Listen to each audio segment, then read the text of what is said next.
নমস্কার, আমি সঙ্গমিত্রা।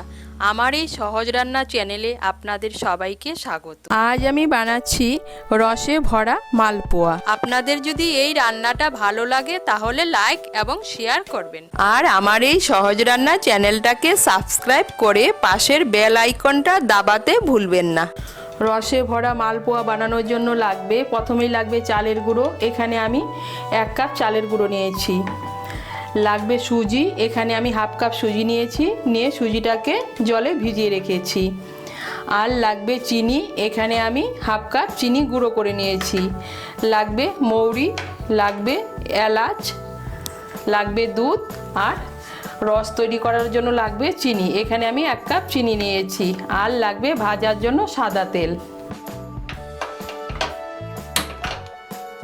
প্রথমে আমি সমস্ত উপকরণগুলোকে একসঙ্গে মিশিয়ে নেব। তার জন্য একটা পাত্র নিয়েছি। এর মধ্যে আমি দিয়ে দেব চালের গুঁড়ো, দিয়ে দেব চিনি,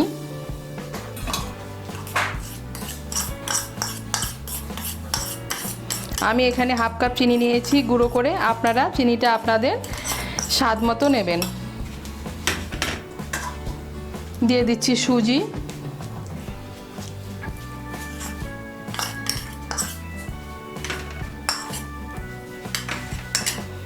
দিয়ে দিচ্ছি মৌরি। এখন আমি সমস্ত উপকরণগুলো আগে ভালো করে মিশিয়ে নেব।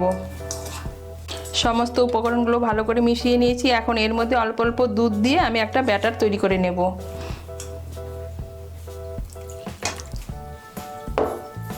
আমি একবারে দুধটা দেব না, অল্প অল্প করে দুধ দেব।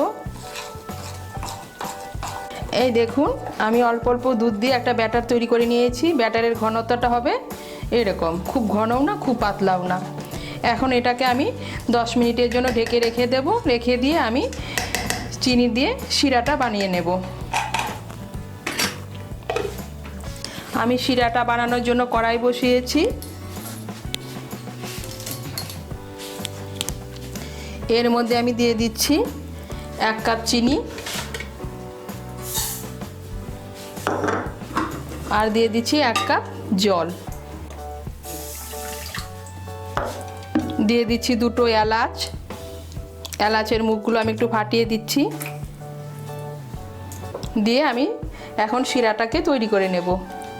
এই দেখুন, শিরাটা আমার তৈরি হয়ে গিয়েছে। এখন আমি শিরাটাকে নামিয়ে নেব। নামিয়ে নিয়ে আমি মালপোয়াগুলো ভেজে নেব। আমি মালপোয়াগুলো ভাজার জন্য কড়াইতে তেল বসিয়েছি। তেলটা আমার গরম হয়ে গিয়েছে। এর মধ্যে আমি মালপোয়াগুলো ভেজে নেব। আমি ব্যাটারটাকে 10 মিনিটের জন্য ঢেকে রেখে দিয়েছিলাম।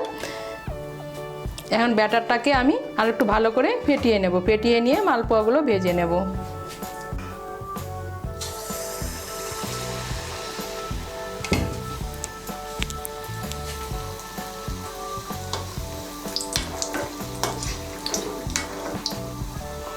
এই সময় আঁচটাকে মিডিয়াম করে দেব।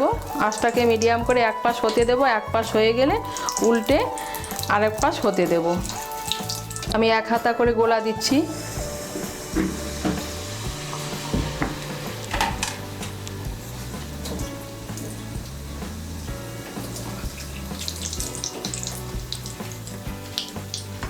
এই দেখুন, মালপোয়াগুলো আমার কি সুন্দর ফুলে উঠেছে। আমি এই যে দুপাশে লাল করে ভেজে নিয়েছি। এখন আমি তুলে নেব। এইভাবে আমি বাকি সবগুলো মালপোয়া ভেজে নেব। ভেজে নিয়ে আমি শিরার মধ্যে দিয়ে দেব। এই দেখুন, মালপোয়াগুলো আমি রসে দিয়ে দিয়েছি। এর মধ্যে আমি অল্প অল্প করে উপরে আর একটু করে রস দিয়ে দেব। দিয়ে পিঠেগুলোকে আমি নরম হওয়া পর্যন্ত রসে রেখে দেব। তারপরে তুলে নিয়ে পরিবেশন করব। আর আমার তৈরি হয়ে গেল রসে ভরা মালপোয়া। খেতে কিন্তু অপূর্ব লাগে।